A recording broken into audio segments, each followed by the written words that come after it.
homes, and we've seen that double in this market, in the Uber market, in the luxury, the $10 million market. About 2 years ago, there were less than 100 of those sales in the South Florida marketplace, and the trailing 12 months, there's over 500. So we've seen a 5x aggressive change due to the fact that those, what I call the super wealthy and the ultra luxury, we have about 88 billionaires now living in South Florida. So we're transforming from what I would call a Miami, which was more of a resort town, to really becoming a strong GDP economic engine with that's being driven by the financial markets and also the technology markets. So thank you, Mike. With that, I'd like to stay in the state of Florida with Michael.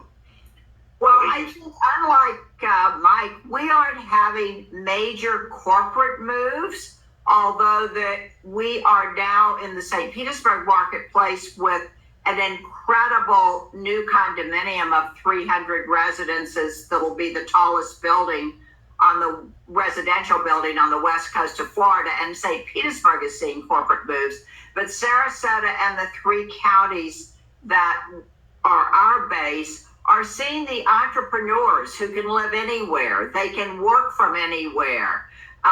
They are a different breed. It isn't the corporate mentality. It is more of, let me choose somewhere that's a great place to raise my family. Let me choose a place where I have great outdoor space in my home, as well as great outdoor space, but then some urban experiences, which I call mini urban, which offers you everything except lots of crowds. So we've got culture, we've got the weather, we've got golf, we've got, bicycle trails, but we have an incredible school system, an incredible medical system. And those entrepreneurs who can locate their companies anywhere are choosing to locate their companies here in terms of the live-work kind of thing. They're living here, they're working remotely. They may keep something in the city, in Chicago or in New York, and go back for 2 or 3 days every 10 days. So I think we're seeing a lot of that migration because we're a low tax state. And people also are moving around Florida. Some of our biggest referrals that we do at Michael Saunders and Company are with the Kai's Company, with John R. Wood in Naples, with Smith and Associates in Tampa. So I think for those on this call, you want to think of the migration from the Northeast and the Midwest, but you also want to think about what's right outside your door in terms of neighboring Florida cities. So I think sometimes we forget about that, and I think it's an incredible referral opportunity. And certainly we look at our feeder markets in terms of Liz in New York, Connecticut, Illinois. FC Tucker does a great job referring to us from Indianapolis, the Hannah Company, Sipsy Klein, Ohio. So we've kind of made that transition from just being Midwest to being much more than that and to being Northeast. And I want to say that we are also seeing an interest from the Canadian market that really during COVID, because of travel restrictions, just didn't happen. So we hope that we're going to begin with travel restrictions easing, some more Canadian business as well as international business. Great, thank you, Michael. And I know we'll come back to some of that in the next question. We focus on, the direct feeder markets and where the buyers are coming from. But I'd love to hear from Liz. She's in the Northeast, and her territory encompasses everything but New York City because you ring the city, so you've got a huge pockets of wealth around the city. So what are you seeing, Liz, in terms of trends?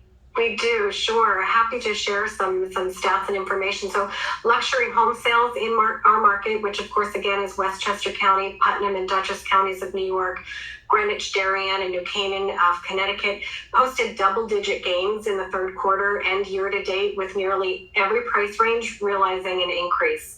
And we consider $2 million and higher luxury in most of our markets, with the exception of Greenwich, where it's $3 million and higher. And then some of our northern markets, Putnam, Dutchess counties, Columbia County, it would be $1 million and higher. So shifts in buyer attitudes are harder to quantify, but equally important to the health and longevity of this really robust market. Price range and level of competition influence buyers' mindset. The lower end of the luxury market, so let's say $2 million to $299 in Westchester, is hyper competitive thanks to extremely tight inventory levels. We've got fewer homes on the market. It means fewer options, more competition per home. And consequently, buyers purchased over the asking price on more than half of the homes traded in this price tier, under $3 million. So it's pretty incredible. Great. The higher end of our market, so let's say $5 million to $10 million, really has experienced also explosive growth this year. Westchester sales were up 200% last quarter. Greenwich sales have more than doubled. In Darien, Connecticut, it posted 5 sales this year between $5 and $10 million versus 0 sales same time last year. So big difference. Over the past 6 quarters, just the sheer number of luxury homes sold seems staggering. The COVID effect has basically doubled the pace of luxury sales in Westchester and Greenwich. In 18 months, the number of homes sold in Greenwich and Westchester is equal to the sum total of luxury homes sold in 2017, 2018, and 2019 combined. Wow. It's truly staggering. Just as an example, our Greenwich and Riverside offices have sold over $1.5 billion year to date. So the market is, when I say exploding, it really is. Buyer appetite, inventory levels, consumer confidence will certainly determine how this fast pace of luxury sales will last.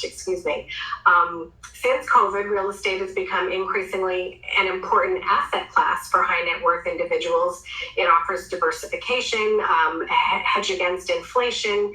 It's contributed to the surge in higher price ranges. And you put aside the practical benefits, real estate for many high net worth individuals is an asset of passion that can be enjoyed by one's family and friends. And when a home is tied to happy memories and experiences, as so many are, the value is basically beyond anything monetary, which is why we see so many buyers in today's market bidding above asking price, not concerned of overpaying because it's what they want and need for their family, at this point in time. Oh. Where are the buyers coming from, Liz? Are they coming from the city, or they're coming what's driving your market? They're coming from New York City primarily. I mean, that happened when COVID first hit. It was, our New York City brokers wouldn't want to hear this term, but really there was a bit of an exodus from New York City. There was fear about living there because of, you're living in vertical buildings. So you're sharing elevators with people. And there was this fear of coronavirus, and people wanted open spaces and land and privacy, and big estate homes were again in vogue all of a sudden because they wanted to house multiple generations. So New York City, certainly. We've also been seeing buyers, like you mentioned, California. Our last 2 big luxury listings under Tony's group in private brokerage were bought by families from California. And then, of course, we see a lot of in-town movement as well.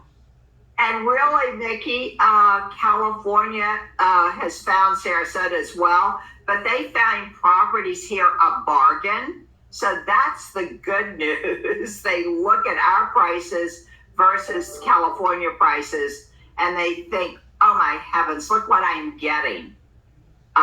So they are an easy sell in terms of showing value.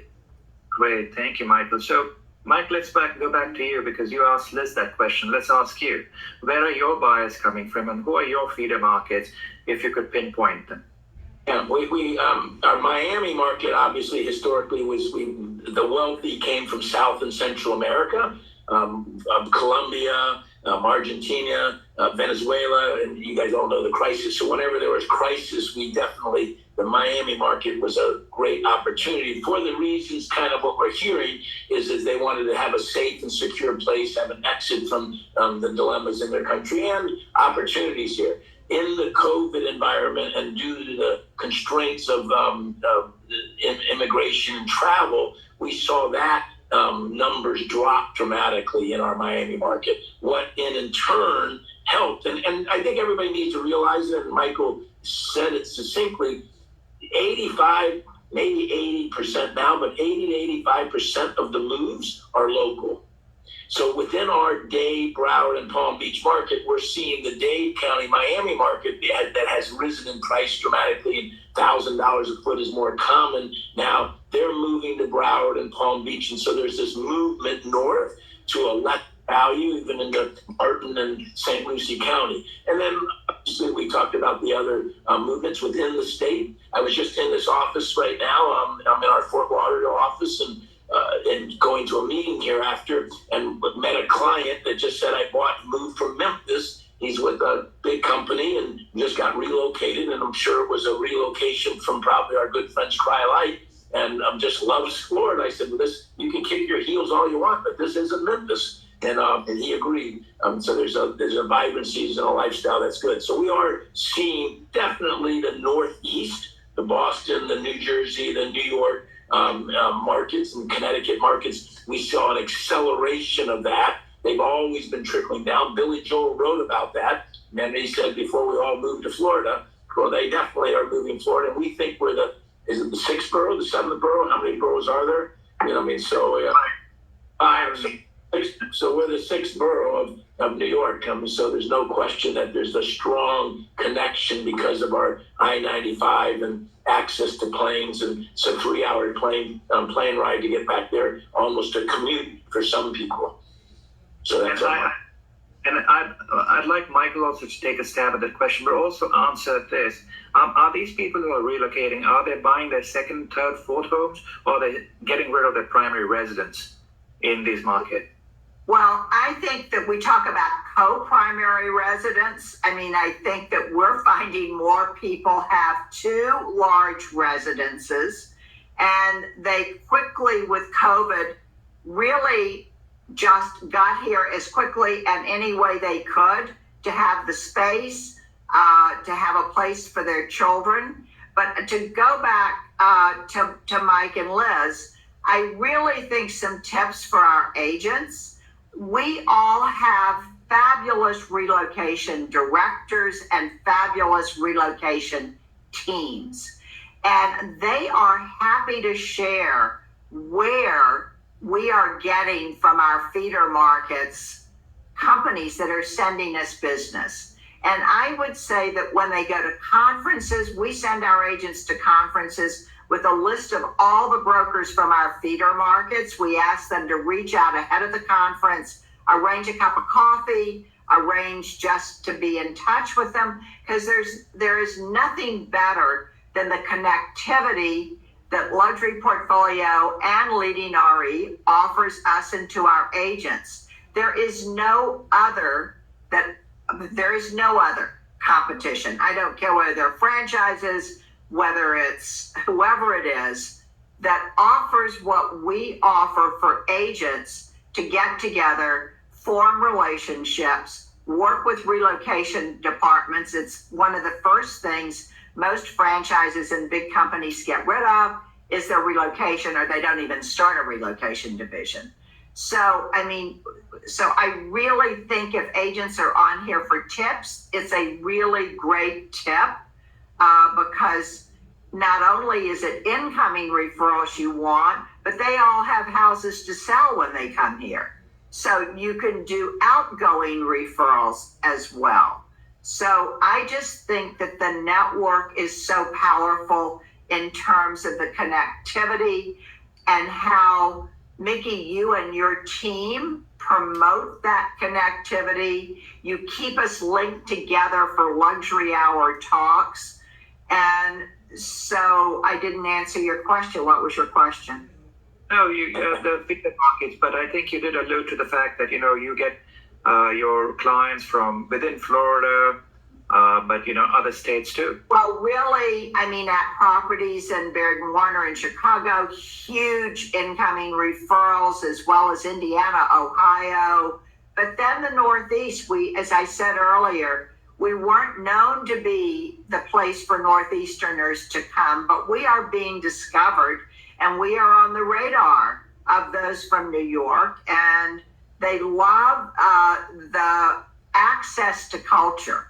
I mean, they say that coming here from Connecticut or Massachusetts or New York or New Jersey, they can get to world-class opera, ballet. We have 6 legitimate theater companies. We have an orchestra. We have an all-black West Coast theater troupe. We have IMG Academy, which is an international sports academy. We have a world-class rowing facility. So we aren't just a beach town where there happen to be some golf courses. The best thing about our area, the people. They're involved, they're committed. We have not-for-profits for people who want to get involved and give back. And we're finding that the younger the people are, the more they're interested in getting involved in the community and giving back. And we can be that conduit for them. So those are our feeder markets. Canada was a huge one.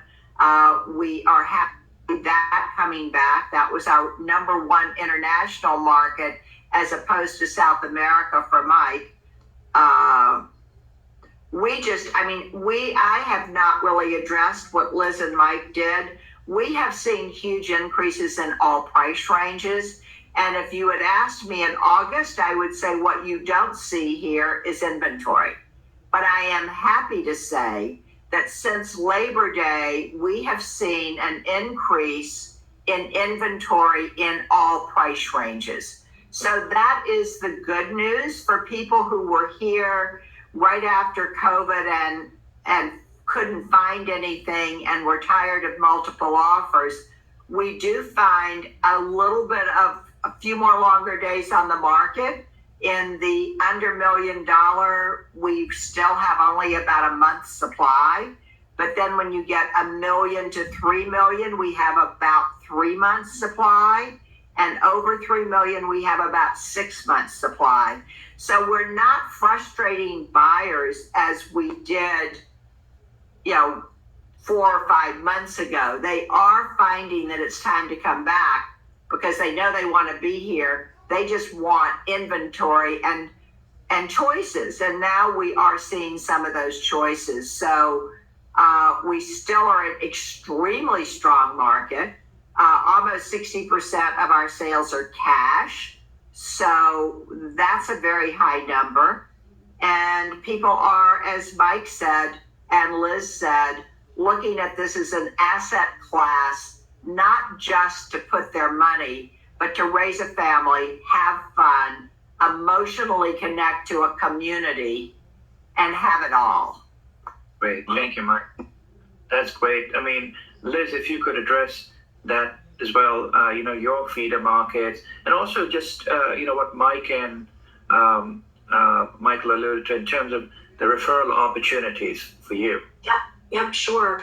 Well, like I said, most of our business post-COVID was coming immediately from New York City, but we also saw, especially in the luxury market particularly, a great deal of what I'd call in-town movement, upsizing into that luxury property that they'd had their eye on, but they thought it was out of reach. They all of a sudden realized that they could put their house on the market, sell it really quickly for a great price, and they could get into that luxury home that they had been eyeing. Prices, as I said earlier, you have to kind of remember in our market, luxury prices had been going down since 2017. So it's kind of the perfect storm scenario for those who are looking to upsize into a luxury home. Of course, it's challenging for the would-be sellers who are ready to sell their luxury family home because they're empty nesters, because the lack of inventory, they're just worried about where they're going. If you were to ask me where people from our market are moving to or purchasing a second home, I would say that Florida is tops on the list, mostly as a second home, although we have seen families relocate to Florida and to other states as well. Other states where there are, as both Mike and Michael have alluded to, taxes in Florida are much better than they are in New York and Connecticut for sure. So maybe they're looking to move their primary residence, let's say, to Florida, but keep some kind of a home either in New York City or in the suburbs surrounding the city. And I can attest to that. I live in New York. I mean, and all of you, have one connection or the other to New York. Mike's daughter lives here. Michael's here frequently, and Liz, obviously, you're local. But the fact is that I see these apartments in my neighborhood. I'm on the Upper East Side. Once a week, I see the building across, the lights turn on. And then they go back, I see them pottering about in their apartment, and they go, they have homes in the Hamptons. They live in Florida. So they're just making sure that they're touching base here once a week. They fly in, I see the husband, I see the wife. So it's not like they've given up on New York, although we did shed 400,000 people left New York City. But a lot of them were, millennials who were looking to buy. This COVID just accelerated the timeline for purchase. We lost a lot of renters, and now obviously it's kind of back to normal where rents have gone back up and prices are basically inching up. But I'd like to come back to one thing. Mike, as the leader of Leading RE this year, I mean, what are the opportunities for agents, at Michael Saunders, at Illustrated, Kai's, and Houlihan Lawrence, in terms of referrals? We've got 550 brokerages within Leading RE, within luxury portfolio, 150,000 agents with Leading RE brokerages, and we are across the world. So what are the opportunities? It's interesting. And just listening to Michael, I can see why she was so strong in creating this, and really has been a matriarch of the leading real estate companies of the World Organization. And just what you're saying and hearing the names, we know when she rattles off at properties and Steve Baird and Baird and Warner, fifth generation business, and John L. Scott, Lennox Scott out in Washington State. These are relationships that I've been in the business 41 years that people have built for all this time. And so it's a real network. It's not a paper network. It's not a brand. It's relationships that have been formed for decades and relationships that have been made through that referral basis. I had the honor, as I think you know, Mickey, to go to Dubai last week. And it was the conference for the European Middle East Conference. And again, we're in 70 countries with those 550 firms. What you realize is the quality and the interest and the engagement of these firms are just like you're seeing with Michael Saunders and you're seeing with Liz, with Houlihan Lawrence. Fully engaged, fully active, fully having a culture and community. That I can't think of the company name, but the Paris broker, you'll know, doing $2 billion within Paris. Just a gentleman. His wife's one of the top producers. Fully engaged yeah, there you go. Exactly right. So what you learn is they're just like us. And so what I would suggest is one, in their presentation, probably highlighting that maybe better than we are. It may not just be a passing word, but showing the map, showing the luxury portfolio magazine that you've upgraded, that you've done a fabulous job with, really with articles. And knowing the real story behind it, knowing the opportunities with luxury portfolio. You have an email blast that goes out to the $3 million plus producing properties. The banner ads that you got with the Wall Street Journal. So if I was an associate and we've got that link, I would be looking under the hood at the opportunities with the luxury portfolio brand, what they can do individually, but then also you have to, you have to show up to make those connections. So in Vegas, in February, there's a convention for luxury portfolio. I would invest in that because if you can make those personal relationships, you're going to get that business through those corporate relocation, and I think that's the best way to do it. And before I get to Michael, Mike, I want to thank you for saying this because, we started the Luxury Hour webcast, right? We've been doing that for a long time now. This is the theme for the Luxury Summit. It's on March 7th through 9th. And the entire conference is March 7th to the 11th, but the luxury component is 7th. And we've got luxury brands speaking here: Four Seasons, De Beers, Wheels Up. We're getting Bentley, Loro Piana, all these guys, and we've got about 30. I'll pause on that because I think that's the difference. I think what I see happening with luxury portfolio, what was created was a network, obviously a strong network, had a brand that we could utilize with our independent brands, and that's really what leading real estate companies are. But you're now tying in to all of the luxury brands and bringing them to us. So there's this bridge now to real luxury brands along with our luxury portfolio. And I think that's a distinct difference, so that if they've seen luxury portfolio yesterday, they're not knowing what luxury portfolio is tomorrow. Well, and let me just add that what I see Mickey doing is really turning the lens and moving us into the future with our younger buyers. I've been Sotheby's, I've been Christie's. The younger buyers really don't buy at auction. If they do, they buy online at eBay or First Dibs. They are not the old school money who were clients of the major auction houses. Mickey is taking us forward, and it's an ever evolving inclusion and education about what brands are important to people today.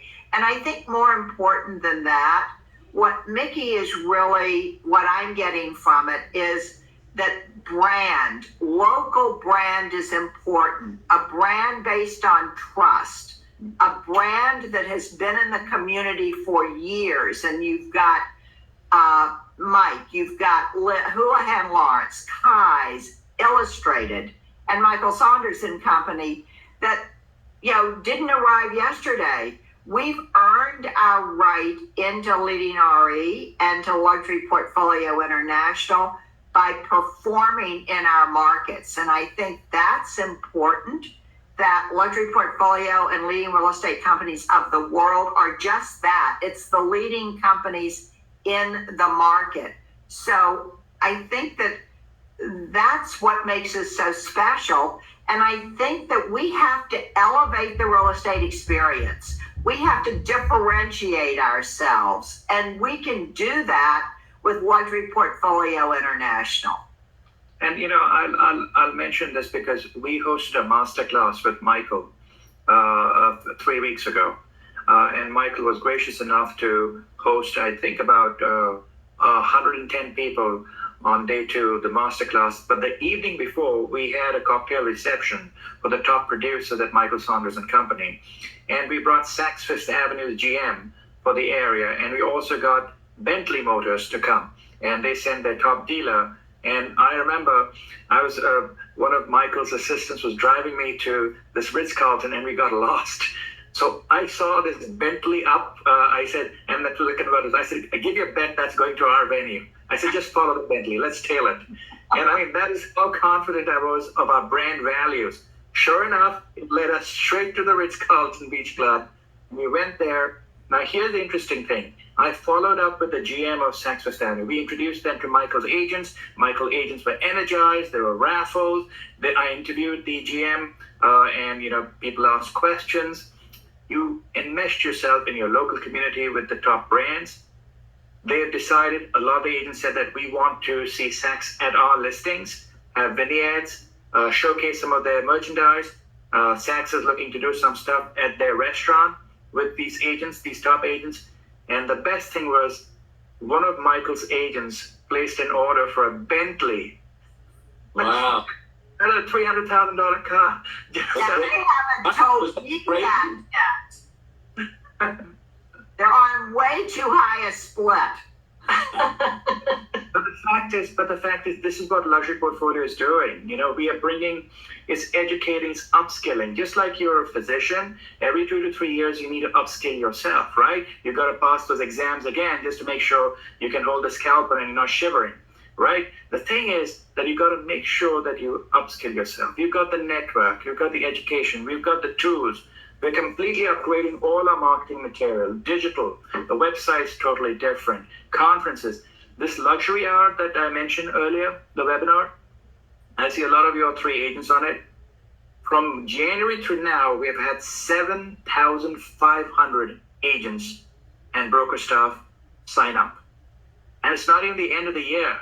By the end of the year, we'll have about 9,000 people have engaged with the luxury portfolio brand. They ask questions. So that's the power of this network that Leading RE has created. And I think agents should keep that in mind.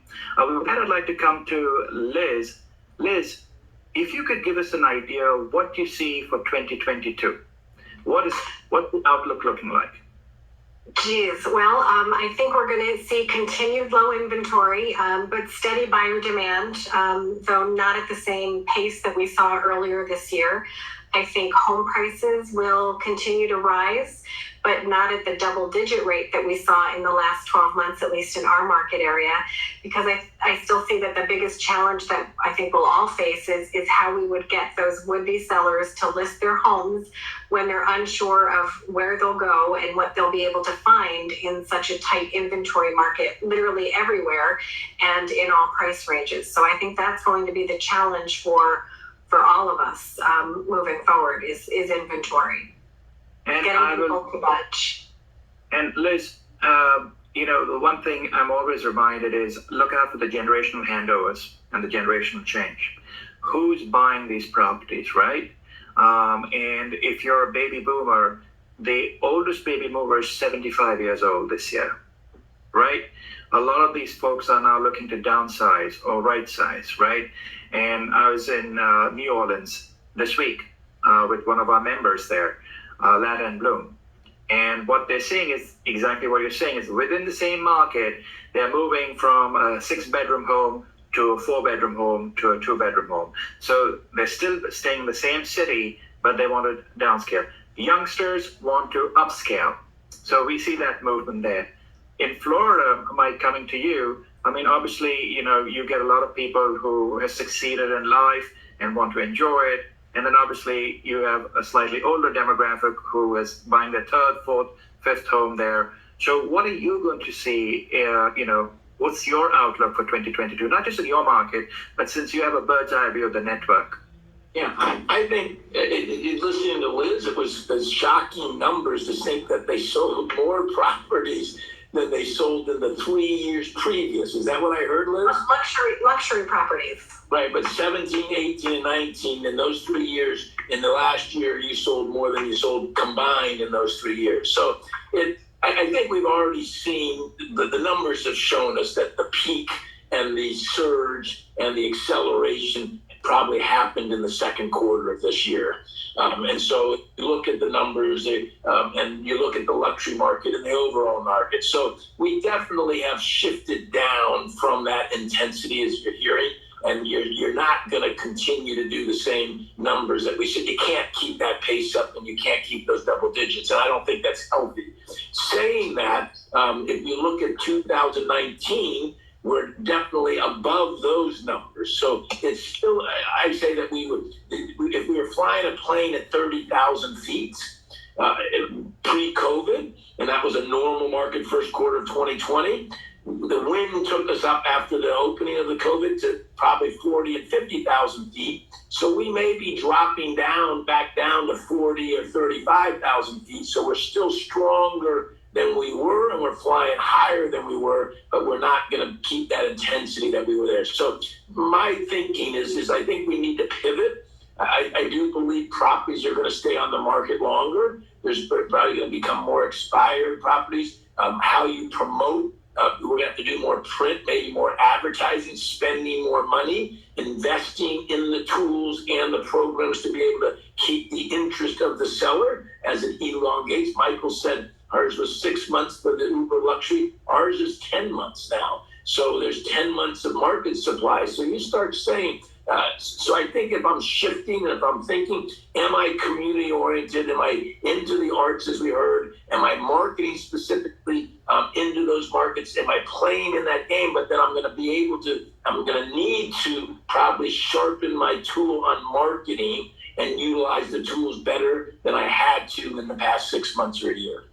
But I will add, Mickey, to what Mike is saying. With growing inventory, I will say that when a property comes on the market, if it's well located, if it has unique features, if it shows well, and priced within some kind of reason, there are still bidding wars for those properties in all price ranges. So people want what they want. Fortunately, they have the money to buy it. So therefore, it's really important to position your property in the market through all the things Mike said. We have never, all through the COVID, we kept our print advertising. We just wanted to say to the market, you can depend on us. We are here to support you, both our agents and our sellers. But good properties in all price ranges are selling as quickly as they come on the market. Some where sellers are more aggressively priced, maybe that our 6 months of inventory and Mike's 10 months of inventory. So we really haven't started what is considered Florida's season yet, which is really from Thanksgiving through April, May. So that's in front of us. So that's really the great news. And we have 1,000 people, 950 people a day moving to the state of Florida, in addition to the people moving around within the state. So another thing I think everybody should look at is new construction.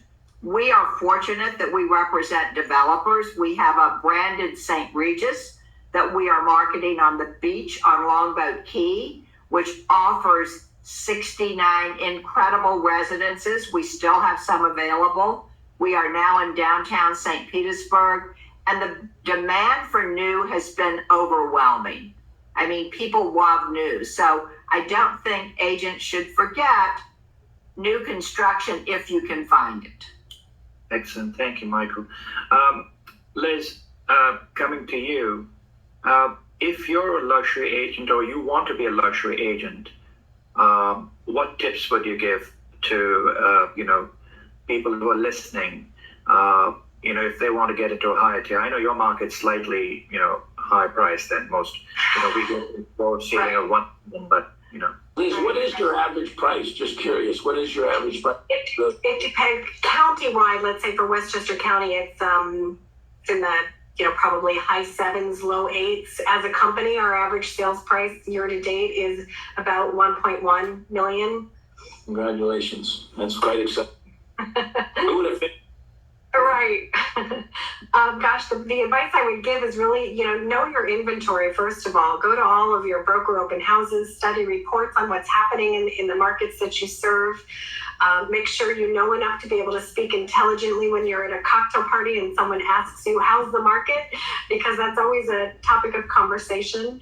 And as Mike alluded to, network. Align yourself with agents that you aspire to be. Seek out a mentor. Build your sphere so you can build your database. I'm reminded of a story. We had an agent, or have an agent, who wanted to break into the luxury market. This was about 6 years or so ago. And he bought about 25 of the agent listing presentations that Luxury Portfolio offers. And he sent them to the sellers of expired listings that were priced $1 million and above. And don't you know that he got his very first $1 million listing from that group of mailings? So work with your manager and create a strategy. It's not going to happen without putting in the work.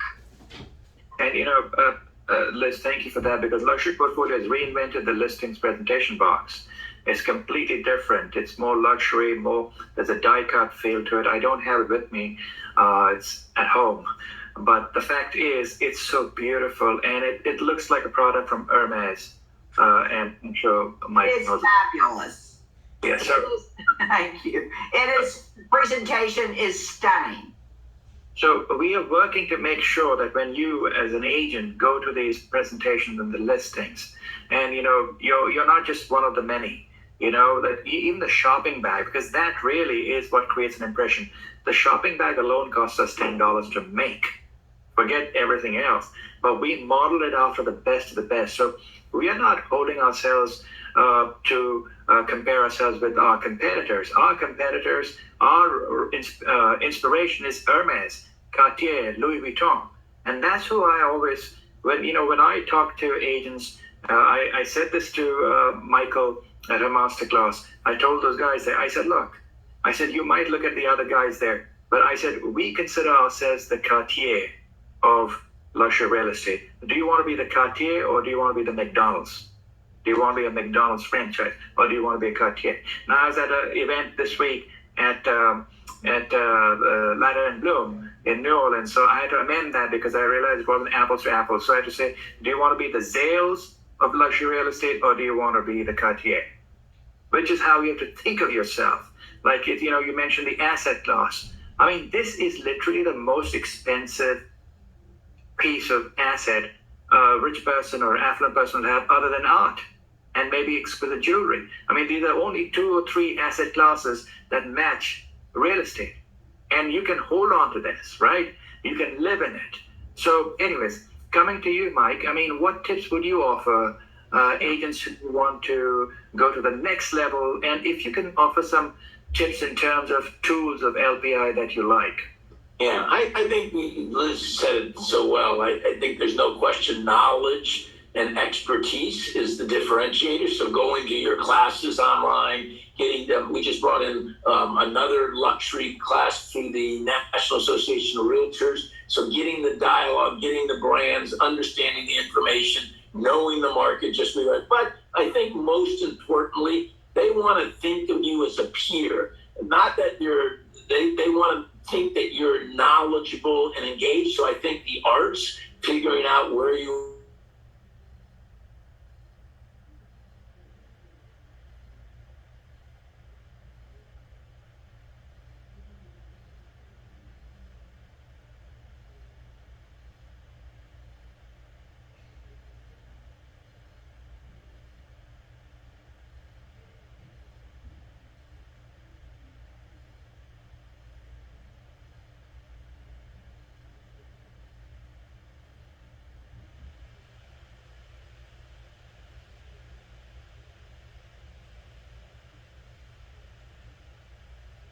and being in the community. And then as we just as I said, and then branding yourself. This was Les Waits, just when I walked in, he says, look at my ad in the Las Olas magazine. So spending the money and investing, you've got to take 10, 15, maybe even 20% of your monies and build it back into the marketplace. And you mentioned luxury portfolio. I mean, we talked about the book and the presentation. We talked about the banner ads. We talked about the distribution. So we talked about the magazines that you can get into the Northeast. So there's a plethora of probably 20 or 30 opportunities to be able to market and sell, and then be able to, the Lux Analytics on the backside, to be able to get the information and show them the worldwide network that you're exposing their property through Lux Analytics and through the Lux Luxury Portfolio website. So all of those pieces of the puzzle, I think, create an image and a brand of knowledge and of expertise. And it gets back to, and I'll wrap it up, it's a belief system with the person. And I think we saw it really with you, Mickey, is at the end of the day, you said, we're Cartier, that's who I am. And so once the associate believes they can play in that game and is involved and engaged and is knowledgeable, the world is their oyster. And I think they'll see much success. Thank you, Mike. Your thoughts, Michael? Well, I second everything Liz and Mike said. I don't think you can call yourself a luxury agent. You have to be a luxury agent. You have to walk the talk. You have to be an expert. You, above all, have to give the consumer confidence that they are in the best hands, that you care about them. You are there for the best possible outcome for them. You're going to elevate this whole experience for them. And I go back to, there's no way just to jump in it and be it. You have to partner with the best. You have to surround yourself and read and study. And really, people today have not, most of them inherited their money, although there's a huge transfer of wealth going on right now. Many of them have made their money in the last 15 years. So, I mean, you've got to understand where the money came from, but you have to really work to be that luxury agent. And Luxury Portfolio International gives you all those tools, all the white papers, advertising opportunities. So you are co-branding with the best of the best. And that gives the consumer the confidence that they're in the right hands and that you'll get them all the information they need to make the best decision. So Liz and Mike really said it all. I didn't need to say anything, but everyone who knows me knows I can't not say something. There's that Lux introductory letter too. That is an awesome tool. It's so impressive for an agent to sign up to have one sent to a would-be seller. They receive this letter from Mickey on the Luxury Portfolio International letterhead, and it's very impressive. And we'll be we're coming out annual review. Michael, go ahead, and then I'll. I think at the end of the day, it's what I've seen of the luxury brokers that are successful doing 100, 150 million. They have impeccable response and service and solve problems. There's nothing that client asks them that they don't deliver the goods.